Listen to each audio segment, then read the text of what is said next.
भावानो नमस्कार. आज जरा सुट्टी होती म्हणून म्हटलं जरासा एक ट्रेड प्लॅन करावा, कारण भरपूर दिवस झालं घरी बसून काही ट्रेडचा प्लॅनच बनला नाही. त्याच्यामुळं आज ट्रेड घेतला एक आणि सक्सेसफुल झाला, प्रॉफिटमध्ये निघालो आपण.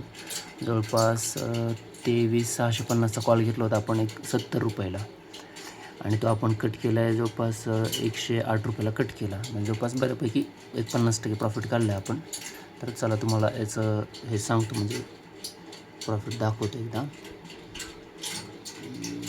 माझ्यासाठी आता हे धन वगैरे माझ्यासाठी नवीनच आहे. म्हणजे आज भरपूर दिवसानंतर मी कॉम्प्युटरसमोर बसलो आणि जो मी डिसिप्लिन ठेवला होता की मला आज फक्त एक ट्रेड करायचा आहे. आणि दुसरी गोष्ट म्हणजे मला हे करायचं होतं, कॉम्प्युटरवरती असल्यावर ट्रेड करायचा होता. तर हाचं PNL तुम्ही बघू शकता. माझी पोझिशन दाखवतो तुम्हाला. आजची पोझिशन आहे इंट्राडेचा 23,650चा कॉल घेतला होता मी. एका स्लॉटमध्ये घेतला होता मी. 71ला का 70ला घ्यायचं होतं, पण अचानक मुवमेंट आल्यामुळे ₹72 ऑर्डर पडली ती. 72-60ला 108ला एक्झिट केला आहे. तरी माझं टार्गेट मोठं होतं याच्यामध्ये, पण म्हटलं आज प्रीमियम DK होतात, एक्सपायरी आहे आज. तर हाचा PNL. ठीक आहे मित्रांनो, फक्त एवढं सांगायचं की काम होतात, फक्त वेळ द्यावा लागतो आणि सॅक्रिफाईस करावं लागतं. ठीक आहे, थँक्यू.